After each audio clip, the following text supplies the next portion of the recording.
The parent brought a gun to school. For what purpose? Um, he was having.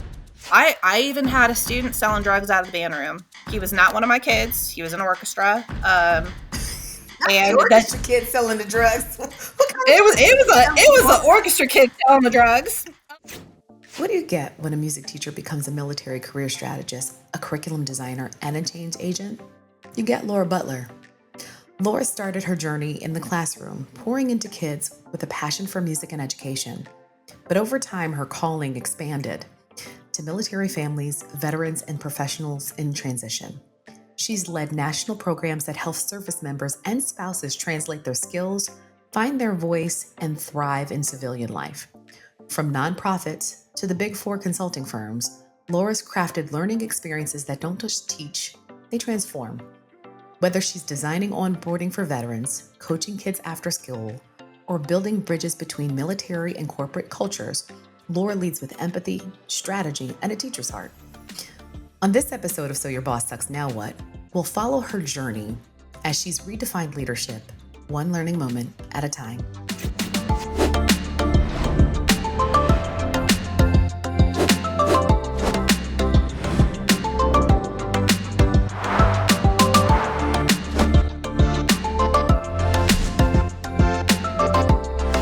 Hey, Laura, welcome to the show. Hi, Natalie. Glad to be here. I'm so excited about our conversation. So the first big question is, we're talking about educators this season. Tell me why you got into education. So I honestly always thought I was going to be a teacher from the time I was kindergarten age, even up until now. Teaching always spoke to me. Being that guide, being that mentor, it was something that I always loved. If I was an expert at something, I wanted to share it with the world. So that's why I've always wanted to be a teacher and become an educator. It's funny. From what I've gathered from all the educators that I've talked to, it's something they're like very, very sure about. I've talked to people who are in other professions, like, I kind of stumbled into it. Like most educators are like, nope, I knew from day whatever that I was going to teach people how to do the things. Does that about track with you? Yeah, it's a calling to a certain extent. You either love it or you don't. And the prep that just needs to go into it, even to become a teacher, especially when we're talking about public school, it's substantial. Like, hey, Al, I could go be a doctor. Instead, I was a teacher. That's how much school I got. So you love teaching from the gate. You are actually a music teacher. Tell us more about teaching kids music. That was a true passion. Also, a lot of extra hours compared to what some other teachers Ooh, do. say more. You sound shady about that, Laura. Easy.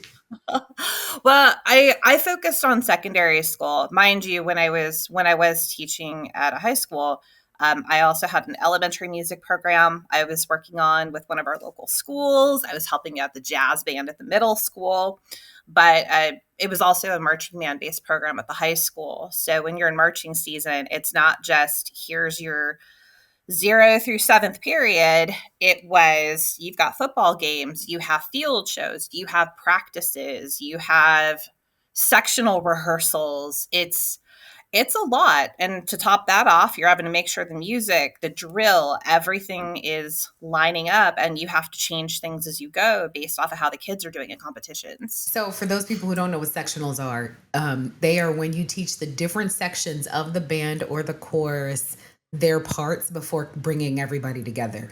Yes. I lived this life in high school before there was Glee. So for everybody who remembers the show Glee, right? I was a part of oh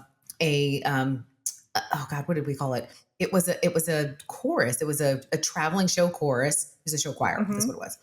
Show choir, and we did madrigals, and we did all of the things. We did There's No Business Like Shit. We did all of the things all throughout high school, and it was both a class during school, but then there was rehearsal almost every night. And it was a lot. I remember my mom's complaining, like, I am not a taxi. But those were such formative years in my high school days because I am still in contact with my high school music teacher. Shout out to Charles Reed, who's now in Florida. I'm also still in contact, at least I think through some social media, with my middle school music teacher, Chris Jones. And there was also Lois Stick, but I haven't been able to find her. But music for me has been just such a big, big passion. And you've not understated it. For people who are either band geeks or choir nerds or whatever you want to call them, it's a lot. It's a lot of Yeah. work. It's a lot of energy, but it's also a lot of formative years from a development perspective. Yeah, same with me in high school as well. That's when I really knew I wanted to be a band director specifically. As a teacher, it was my involvement in high school music all the way through with orchestra, with marching band, concert band. That's really what I took away from high school. It was the relationships that happen naturally when you're traveling around and you're spending so much time with all these other people. It felt like a Yeah. family more than anything, and I absolutely loved it. I loved seeing that feeling when we're doing well in field shows and we're working as a team to complete a goal. And then, when I became a teacher and moving on and helping out, I was our brass specialist actually when I moved over onto the teaching staff. Just seeing the kids' faces light up as they get better and better, and then they even see how they do as a group. It's such a beautiful thing, and then just being there as a guide for them. It's not all even just about music. When you're in the rooms with them, they've got problems, they've got decisions to make about the whole rest of their life, and you're there for them. Yeah. And I love high school is my absolute favorite group. It's like I've done elementary, I've done middle school, did high school. High school kids, absolute Listen, favorite. it takes a special kind of person to like high school kids because I don't think I liked high school kids when I was in high school, but I get you. So, True. so Truth. you find this love, you find this passion. Talk to us about your very first bad boss. Oh, I had a few in there. The one that stands out to me most, it's actually when I worked in banking, which is kind of a whole other story. But, you know, it was one of those things where you just feel like you're great at the job. Everybody loves you where you're working, except your boss. So when things go wrong, it's your fault. If something doesn't get done, whether they asked you to do it or not, it's your fault. If you got a memo and you changed a procedure, but you didn't change it quite the way they wanted it, and then they decided to change it back without telling you, it's your fault. So But, did, it's like, but didn't they hire you? Were they the person that hired you? no, that may have been the problem too. I was hired by a different manager and had no issues with her. She loved me, thought I was going to be a great fit. And then she left. And I was blessed with someone new, and I definitely was not part of her clique. So I just wanted to come in and do my thing. I am great with operations. I'm great with rules. I'm great at training other people, which was part of my job. And I don't know. She just saw me and instant dislike. So not sure what the deal was with that, but she sure made it known she did not like me. So how did you know she didn't like you, Laura? Well, it was actually funny. The other supervisors, even that I worked with, they're like, so anytime you're not around, she actually tells everybody how much she dislikes you and that you're trying to take her job. Oh, I'm like, she was oh, threatened. She was threatened by you. that's my assumption. She told a couple employees that, other people, she's like, Laura doesn't talk about her personal life. Laura's kind of weird. I don't know what, like Laura doesn't talk to me. And it's like, we're not friends. I'm here to do a job. which is fine. I'm more than friendly. Everybody that has worked with me, that's the one thing they call out. I'm friendly. I'm a networker, but it was this strange juxtaposition of she was threatened, but then she kind of wanted to talk to me, but then she didn't like me. So she would just complain about me whenever I wasn't around. Which, that's great for anybody else we work with that I'm the I'm basically the leader on duty, and she's been talking about me with everybody. So that's not a really great way to build up morale amongst the team, and it undermines what I'm doing too. So it was so awkward. So I'm curious about your peers, right? Because they would come back and tell you that she was talking about you. Yeah, a couple of them I was more friendly with than others, and they'd just be like, "Hey girl, like I got to tell you this because it's not cool," and I walked away from it. Well, this is what's going on. That's that's noble, right? To at least them not participate in the commiseration of your downfall, right? And at the Yeah, same I mean, time, I think this, shout out to anybody who's willing to take a leader on who's talking about another person to at least call out and say, hey, this is inappropriate, or I'm not comfortable with this mhm. conversation because if she's talking about you, what makes them think that they're not a subject of her conversation as well? Exactly. It just turns into unnecessary drama. And especially when you're dealing with something like people's money, it's like, let's keep it business, y'all. Seriously. Like this is important. This is high risk.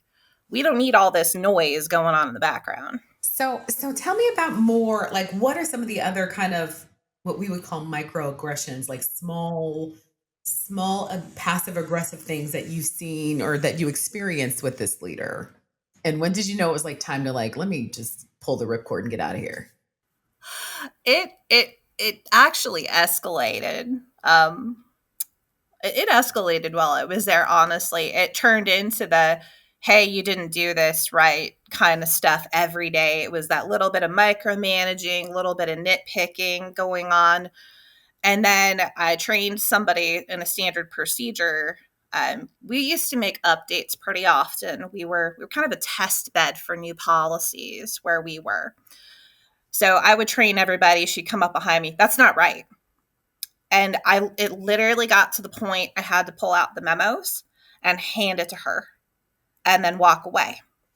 Um, and then she said, "Well, I don't want you to do it that way." And I said, "Well, the company does." So it even turned into she couldn't even say sorry, couldn't even say, "Oh, you know what? I must have missed that. You're absolutely right. We can talk about it later," kind of thing.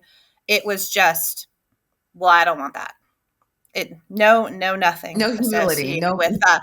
No humility, nothing, and it's just eye rolling at that point. And then if anything happens, somebody was out of balance, somebody had a question about anything, if I wasn't there, immediately handling it. Well, where were you? Well, helping this person over here, or on a break, or doing the 15,000 other things you assigned to me. I couldn't get time off anymore. It got to that What do you mean point. you couldn't get time off? I would try to take days off and she would give it to somebody else and not me if somebody else requested it, even if I put it in enough time. They weren't adhering to my schedule anymore. It started turning very much like, hey, maybe I could just push you out the door and I can promote somebody else I'm friends with. So it was very much about like personal relationships back there. And it shouldn't have been like that. And it's funny you mentioned like, when did you know that you wanted to leave? I actually did not leave the company. What I ended up doing is moving cross country, and I took my job with me. I was able to transfer, got to a new branch, new leadership that I adored. Actually, I still chat with one of those managers periodically. I love her dearly. Um, and that kind of bad behavior even followed me 2,700 miles away. What do you mean? And well,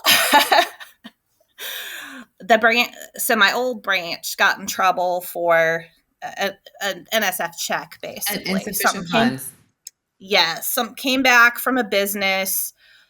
It was something that I had looked at, talked to somebody on the phone. They told me to put it through. I did my due diligence on it when it went through because I used to approve transactions.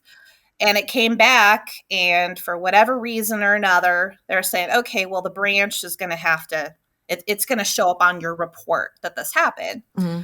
They tried to transfer it to my new branch that I started with. They had nothing to do with it, nothing going on with it. It wasn't even anything that was my fault. I followed procedure, and they were still even trying to transfer that negative that was showing up on the report over to me and my new branch.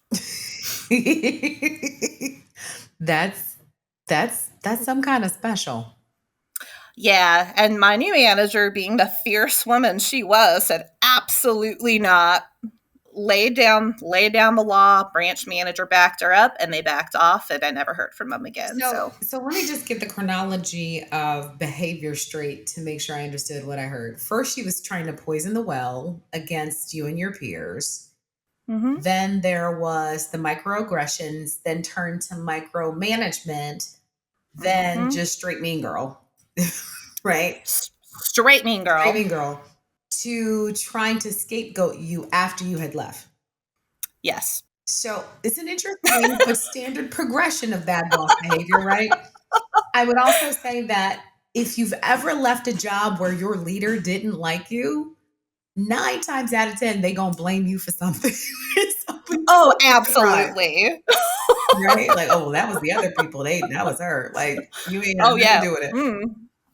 So I know a lot of times people have not left jobs because they're like, well, if I leave, I know they're going to blame this on me. Leave anyways. Leave anyway. Mm-hmm. Yeah, they're going to blame it on you regardless. So you went to this branch, and you had been in education before you went to the banking space. So did you go back? I did. What happened? It was an odd circumstance. So I was teaching while I was still in college, finishing off my bachelor's degree, working on my teaching credential when I was in graduate school. So I was part-time for most of that, although part-time being a band director, we know, is not a normal day. It's still 12, 15, 18 hours in some cases. But when I got my teaching credential, I was close to getting it by this point. I'd actually moved to a new city. I was starting to apply for teaching jobs in LA County, actually. And I was interviewing. I was getting a lot of headway. I even got hired by a middle school, and I was super excited to start. I was working this other retail job just to make ends meet. We all have bills. So I figured, this is great. I'm going to end up starting at this new middle school. And during the summer, they said, oops, sorry, we're actually going to have to let you go already. We lost our funding. So, here I am with this other retail job. I had a significant other that worked in banking. He had worked in banking when he was in school too. And he's like, this is great. They work with your schedule. It pays better than what you're doing, and you'd be great at it. Go into banking. He's like, you're a rule person. You're an operations person. You got this. So that's actually what brought me over into banking for a few years. Is I was kind of that waiting period of just trying to get my own band program, something that was mine, and would get my teaching credential cleared, because everybody starts on that preliminary teaching credential. Yeah. You have to come in full time. You have to have your own program. Otherwise, it's never going to get cleared. So that was my big focus, paying my bills while I tried to get my foot in the door and get hired on somewhere. It was not a good time. We were getting into that 2006, 2007, 2008, when especially 07, 08, when the market crashed out, is when I was trying to break into teaching, and I was not a core curriculum teacher. So when we start to talk about what are they going to cut, it's me. So that's when I ended up working in banking, and then Said I even made a cross country trip to get a little change of scenery and change some stuff up in my life, and even applied for teaching jobs out of state too. But So but you did have an opportunity though to go back into teaching, and at some point you almost had your own. What happened there? Like what happened when you had the opportunity to have your own or at least you could see the end of the tunnel to getting your own band? end of the tunnel initially, the school I had been working at for years. The band director was like, this would be great. You've been here. I'm going to retire. I want you to take the program over from me. It was just going to be, finish off the credential, graduate school, whatever you need to do to teach in California. He's like, great, get it done. And I'm going to retire and you can have the program. Well, he didn't retire for it was at least another 10 years. Wait a At minute, that Laura. point, You said a decade. He was doing past that like first his conversation. going to was 10 years. Yes, ma'am. It was 10 years. So I don't think that's what he intended, but that's what happened. I checked in with him every year for 4 years to see, hey, like, are you retired? Can I come back? Can I take over the program? Can I apply? Never happened. So that's when I started applying to other schools. For secondary school, middle school is usually the good point to try to get in if you don't have an in. So that's what I was trying, but it was at that point, it was so hard to break into anything. Even if you got hired, you didn't stay hired. So, Laura, but did you say anything to him about, his? You can't even call it gatekeeping. Like he was like he was taking up the seat. I'm sure he was doing a fabulous job. But did you say like, hey man, like I'm lingering here, and you're not moving? It was just kind of simple. I'm so sorry, I can't do it yet. I'm not in a place I could do it. I need to go another year or two. Like, I'll keep in touch with you. So it was kind of those simple pieces. I think it was his own financial situation, Mm. basically.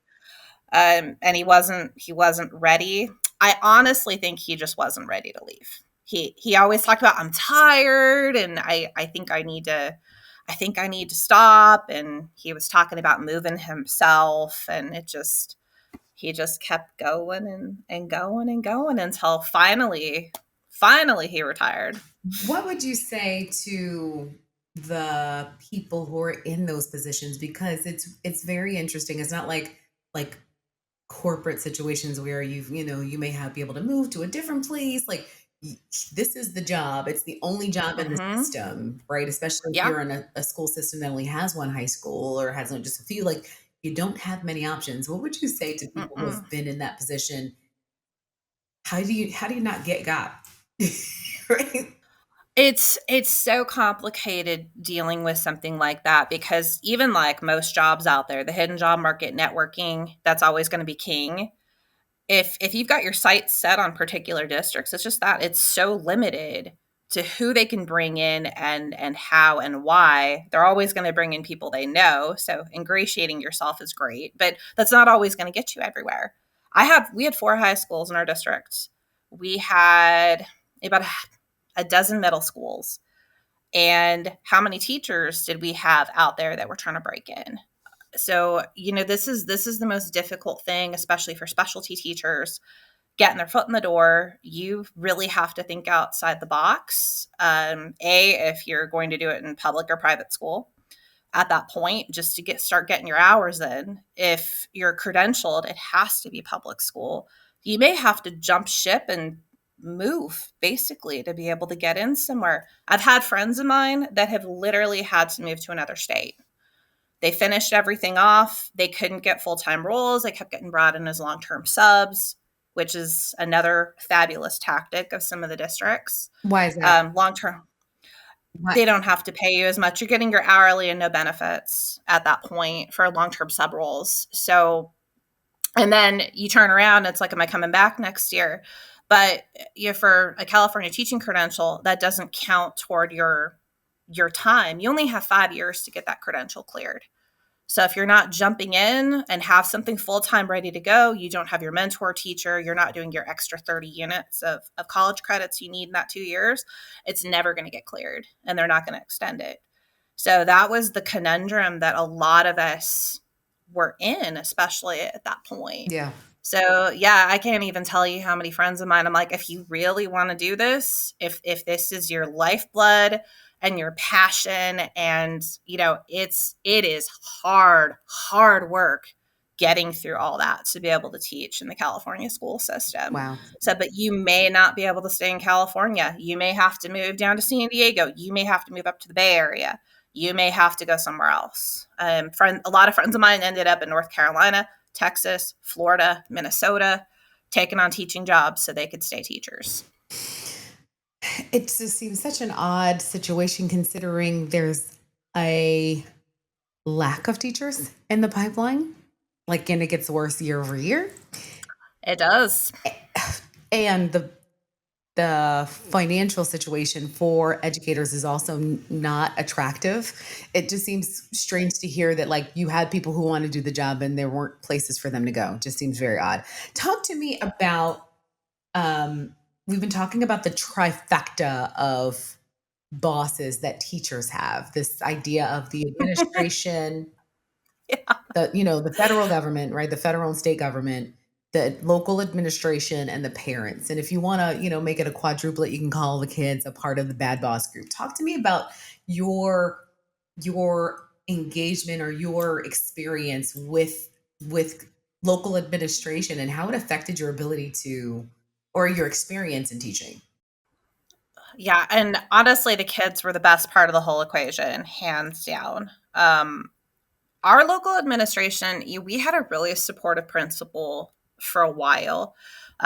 When you're talking about a music program, it's very expensive to run them, especially when you're considering there's buses involved, uniforms involved, instrument repairs, just all the little things that you need to be able to keep a program going.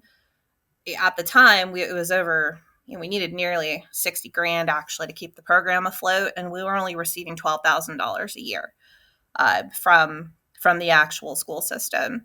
So a lot of fundraising in there, a lot of everything, a lot of begging for administrators. Wait a minute. So So one of the I'm gonna say this out loud for those of you who have always yes, wonder why the kids are asking you for money at school. This is the reason. this Help is why. help little Bobby, help little Daquan get his trumpet or keep the things that they need.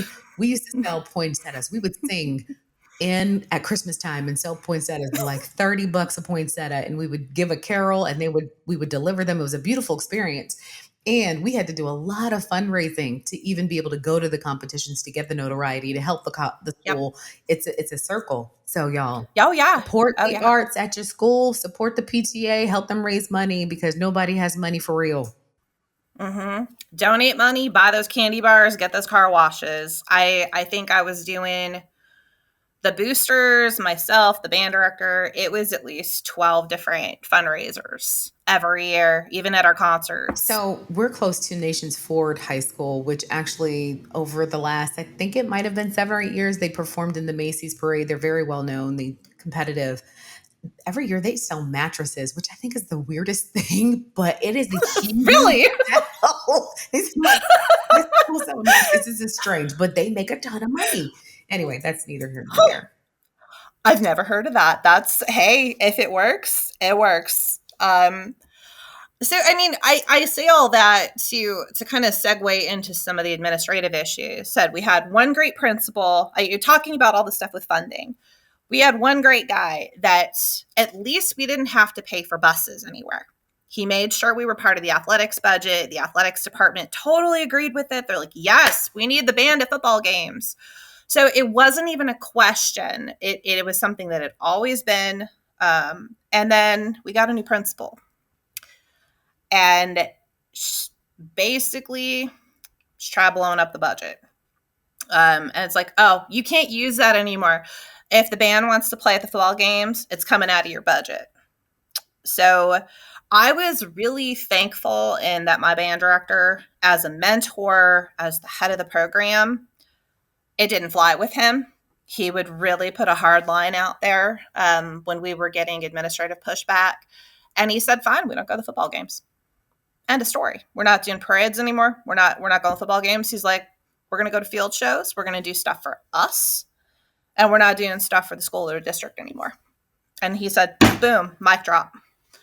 And they came around pretty quickly after that and said, okay, you can stay on the athletics budget. Because then they had the entire athletics department breathing down administration's neck going, we need the band there. What, are we going to be the only high school like in Southern California doesn't have a band at these football games? Like, how bad does that look? And we get the crowd going. Come on. Like, it's band and football game. Like, that's a given. That's a marriage. Yeah. Exactly. So, it was little things like that. Then they tried to find other ways to nickel and dime. I was going up to the office. You have those great big Xerox copier machines that are still in all the schools. We got to copy music for the kids. I have a little code that I can put in to copy some music. But wait a minute. By the way, I always thought it was funny how we copy music at school and it's like total copyright infringement. Oh yeah, totally. I still have copies of sheet music in this house from high school and college. And you have to like people's music, and Hal Johnson knows y'all stole his music. Right. Like, no, you have to. The kids lose all the originals. And you're not paying $3 a copy for. Oh, no. That's funny. Yeah, so it got to the point I was going up there. Principal's looking at me like, "What are you doing in the copy room again?" And they actually turned down like on my code. They were only letting me do 150 copies a month. Up there in the office, somebody like changed something. How many pieces were in the band? One year we had 185. So we were pieces in the band. So we had 185 kiddos in our marching band, and I was only able to do 150 copies a month. So how many? I'm just gonna do the math. The routine. How many songs would you have in a routine? Let's say for any given field show, 4 or 5. So 5 times 180, and that's not including like the backup songs. So let's just say you did try 7. You took 7 songs, even though you only did 5, right? Mm-hmm. But this is just field show. This isn't even our football games, anything else, just the field show, like 4 to 5 songs, depending on what year it was. So you needed 1,295 copies, and they let you have 10% of that. Yep. Good job.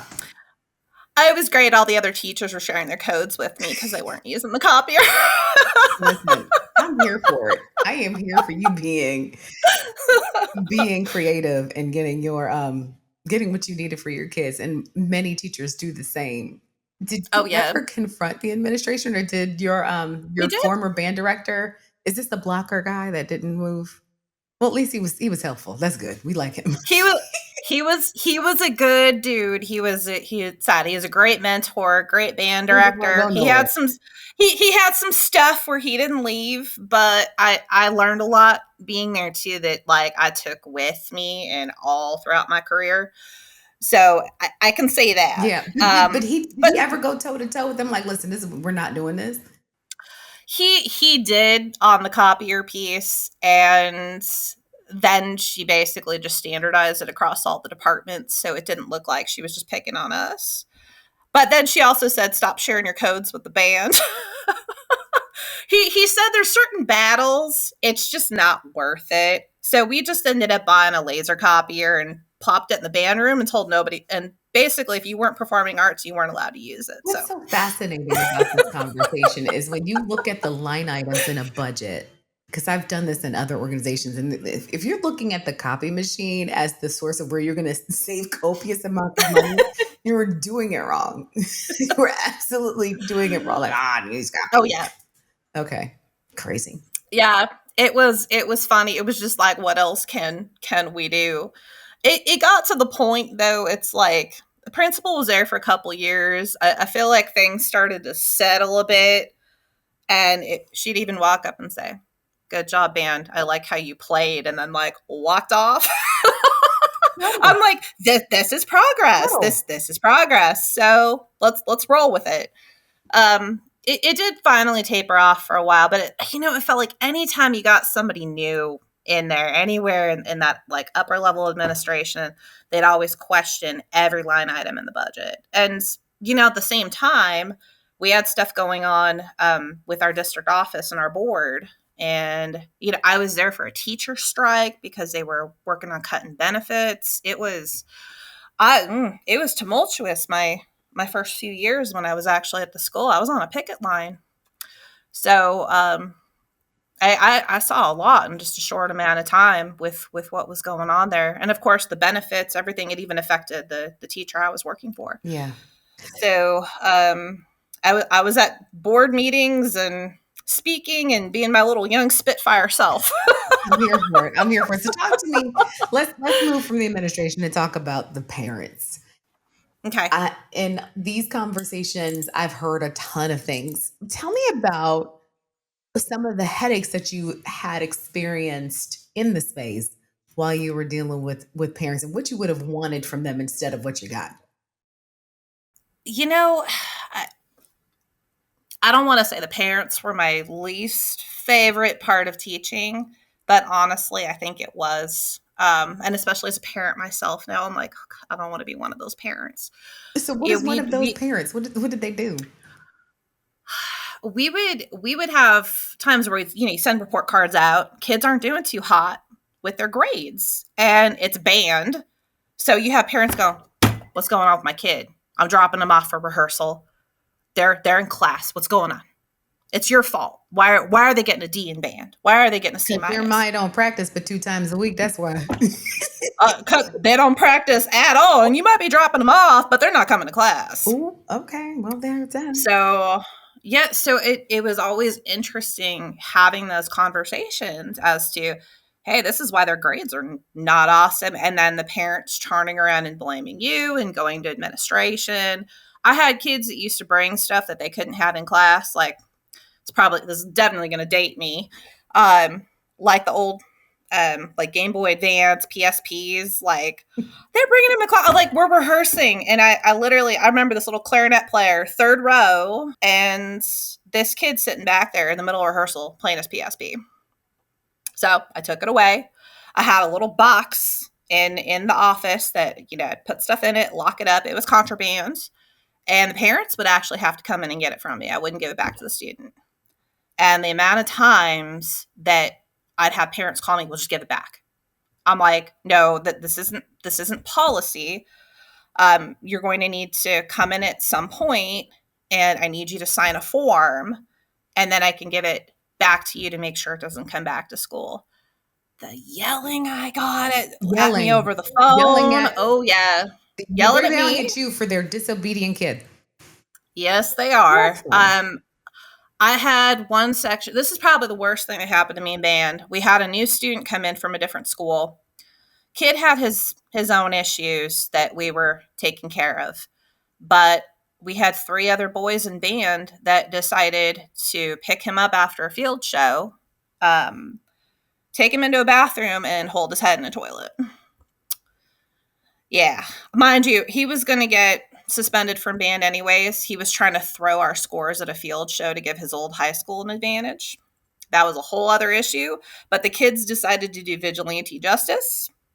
So I have this brawl going on. I got this kid with a head in a toilet.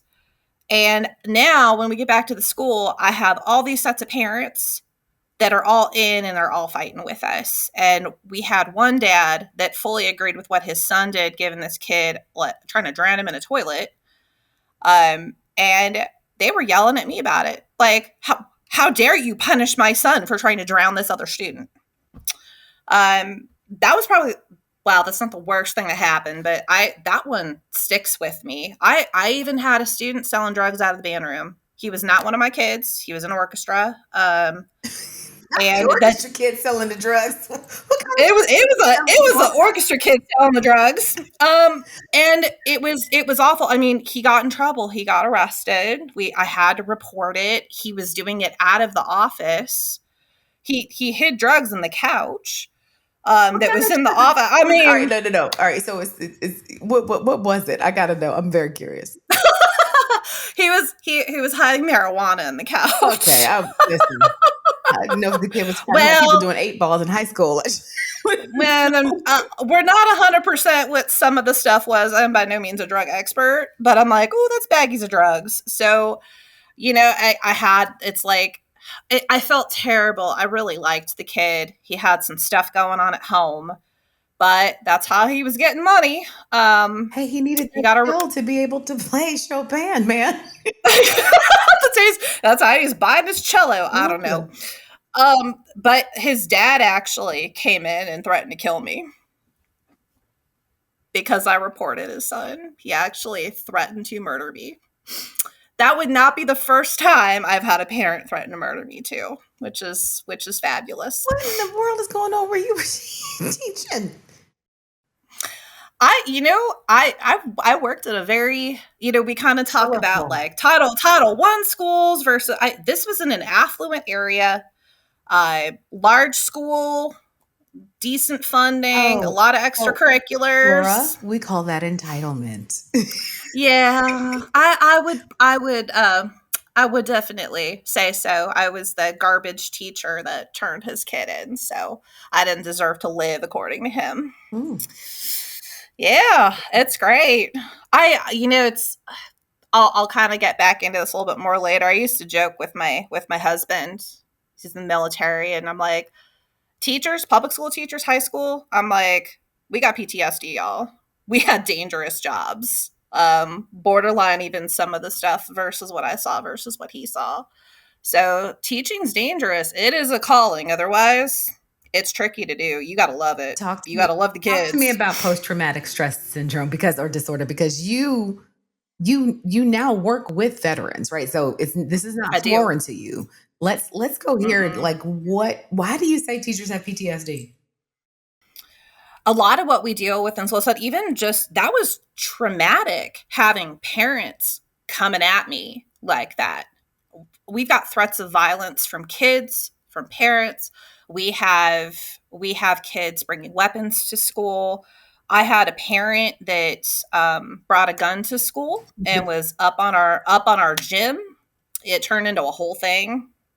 The parent brought a gun to school. For Hmm. what purpose?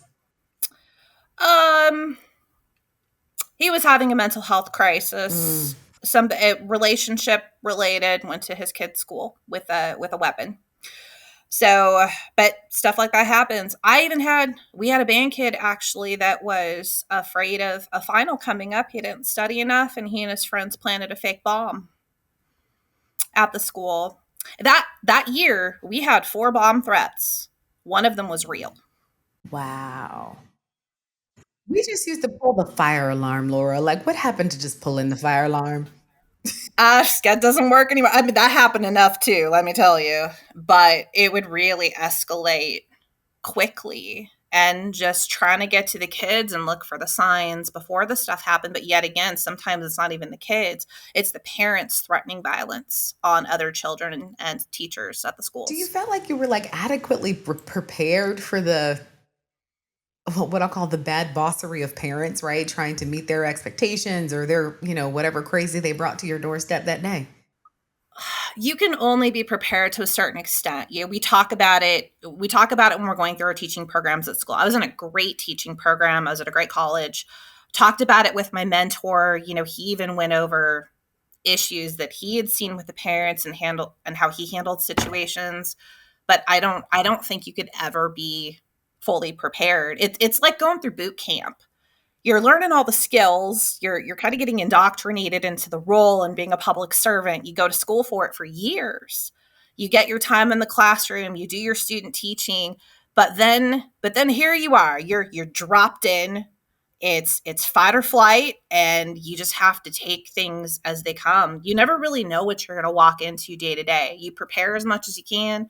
You've got lesson plans, you got curriculum, you know your kids, but you just never really know what's going to happen. I mean, it's kind of fun about teaching. You've got the organized chaos around you, and you got all these great kids and all these learning opportunities, but then there's the dark side of it too, just working with so many people on a day-to-day basis, especially a difficult age group. Yeah. It's absolutely beyond me having, death threats and things like that. I can't imagine. And I wonder, I've heard teachers on our show say that like the first year that the kids got of me was my worst version of teaching because I just wasn't prepared. Mm-hmm. And that's usually how your first year, everybody will tell you it's just do your best, fake it till you make it. I just had the same conversation with my brother-in-law. Actually, he just started this was his first year as an English teacher, and he's like, I don't feel prepared, and I'm like, I'm going to tell you what everybody told me as I was coming in: fake it till you make it, be the authority in the room, and just do your best. Mm. Try to rely on other mentors as much as you can. Know who the good teachers are, know who the bad teachers are, know who the snakes are, and just roll with it, because really that's all you can do. You get as prepared as possible and plan for different scenarios, and things never work out the way you think they will. So, Laura, you said something, and I want to dig in this really quick before we pivot to the next part of our conversation. You said know who know who the good teachers are, know who the bad teachers are, know who the snakes are. What's the difference Mm-hmm. between the bad teacher, which I would assume is like somebody who just is not a good teacher, like they're not good at their Yeah, craft, versus they're checked out. which is the snake? Talk to me about the snakes. The snakes are everywhere. I didn't think I'd find so many in the teaching profession, but it's people that are ambitious, or they got a piece of the pie. They're non-core in some cases, they're non-core teachers, and they're fighting for a lot of the same funding you So are. non-core teachers being people who don't teach science, math, technology, English. Mostly math and English. Most Some of the other that's usually what core is considered nowadays. Even social studies and science isn't even necessarily core. okay. um so you'll find those groups. I don't know why everybody can't just harmoniously get along, be cool with each other.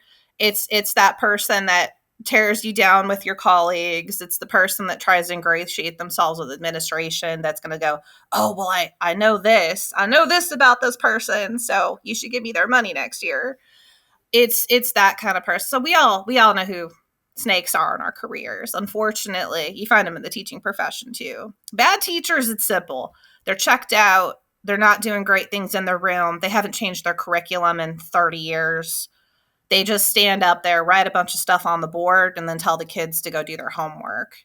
That I can deal with. It's people that are pretending to be helpful but are two-faced. So I've seen them not just obviously in teaching, but across all the different roles that I've had. So you mentioned the different roles. Talk to us, because you've gone from teaching little kids to what you call little big kids, right? So from little kids to little big kids. Talk Oh to me about gosh, I shouldn't say that out loud. listen, having been in the training and development field for as long as I have, I totally understand it. But talk to us about why that might be at least marginally true for you.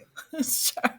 Everybody's a kid at heart when you're training them. At least you hope they are, because they'll grow as you're teaching them.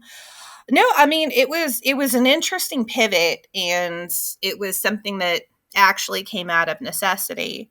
So I became a mil spouse. I married a service member, and A it was military very, spouse.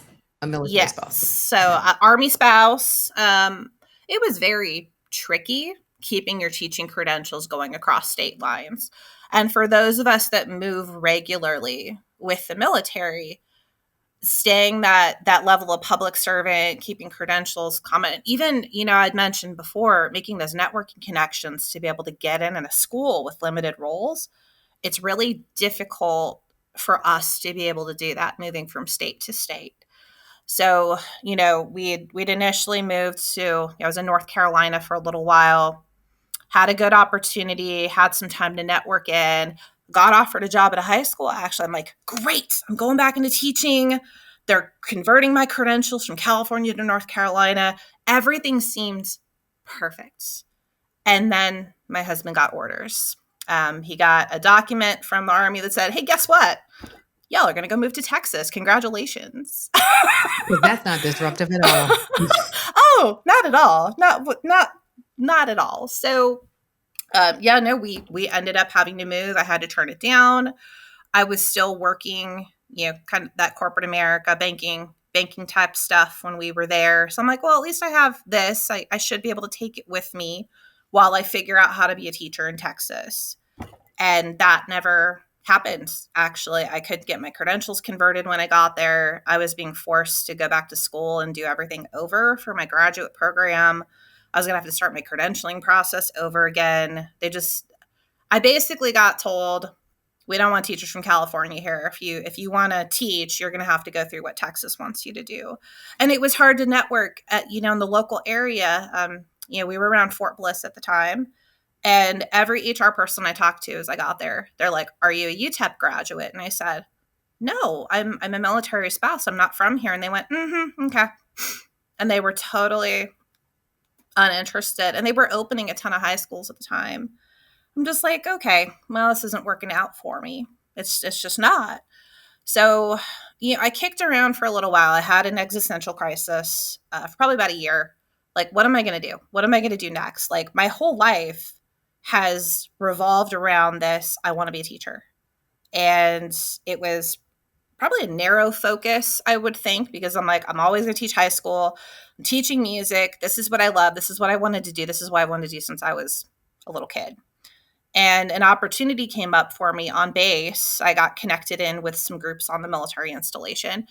And there's a program called RB Community Service, and they got a bunch of jobs posted up for spouses. And someone reached out to me and said, "Hey, um, the the Department of Defense has this new program for transitioning service members. It's called the TAP program.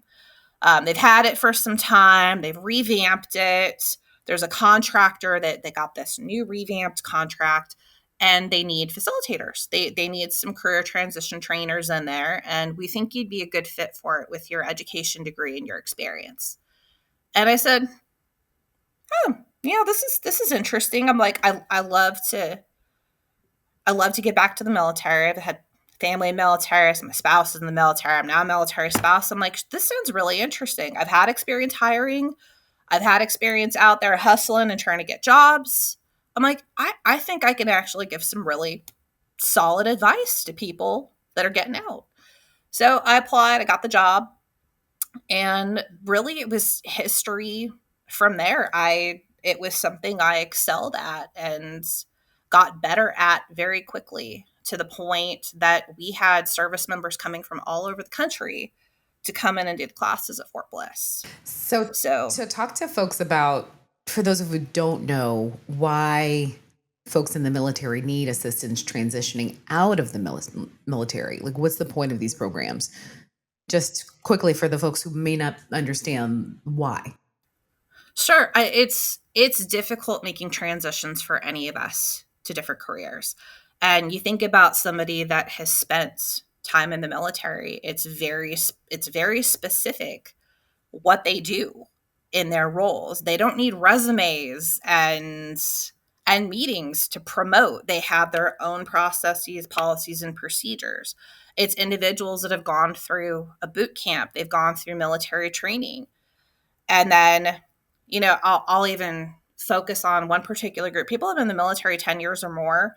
It's a big change for many of them. They don't remember what it was like being a civilian. So to then say, hey, out, whether it's retired, they're getting retired, they have service connected disabilities and they were asked to leave the military, or they did it of their own volition. Things are constantly changing in civilian environments when it comes to getting a job. They need help. They need to know what they need to do to write a resume, how they need to network, what interviews are going to look like. Otherwise, they're not going to have a successful transition. It's so important for them to be able to have that support and to give them a leg up, because what we were finding before these programs existed, unemployment rates, it was varied between branches of service, but we were seeing unemployment rates 17, 18, 19% for service members going from the military out into the civilian world, because they spoke their own language, they had their own jargon. They weren't even sure what they wanted to do or how it was going to correlate or translate based off of where most of their experience has been. So that's where these programs really became key. And they've been running about 15 years now, really, really heavily, and they've only gotten better.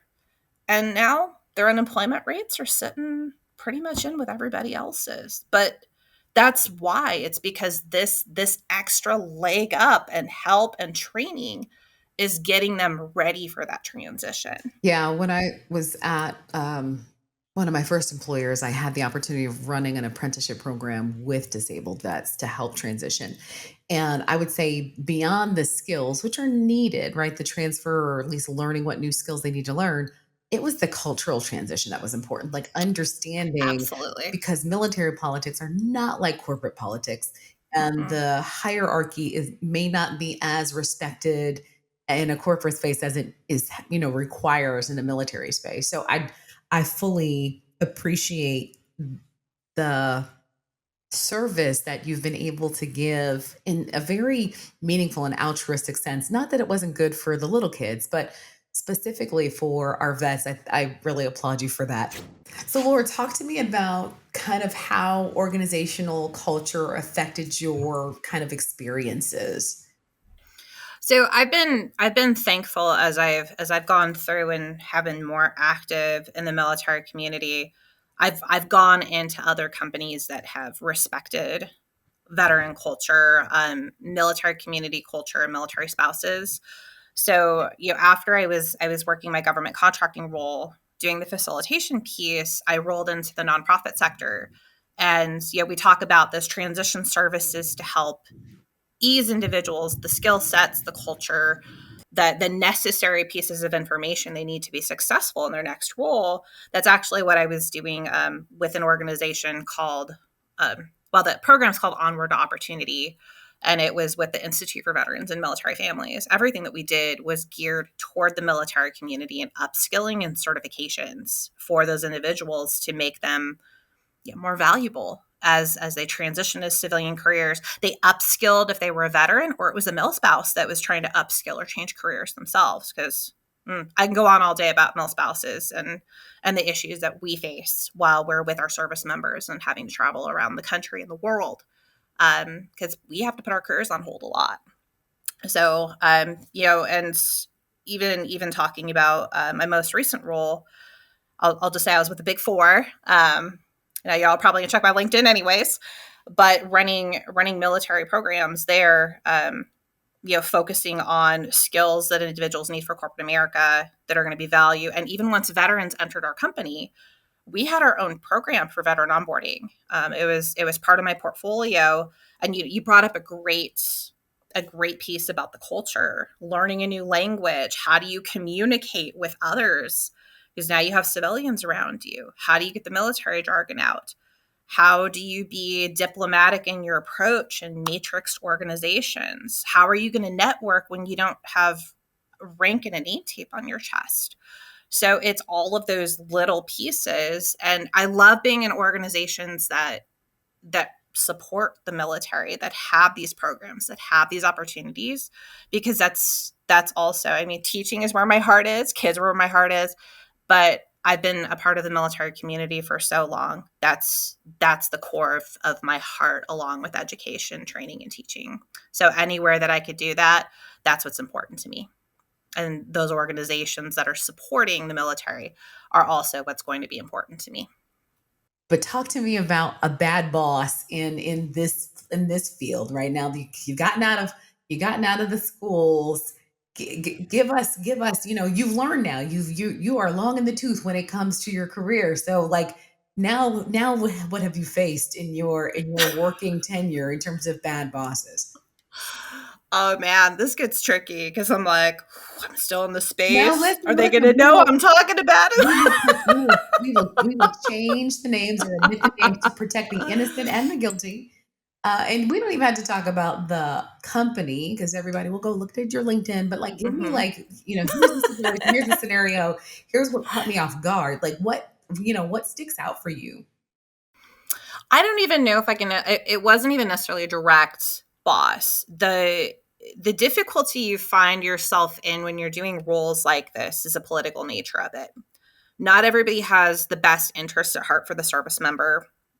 You're having to partner with federal agencies. There's specific structures on the installation that when I started as a contractor, you have to work with these individuals. It's part of your contract. It's part of the structure of the transition programs.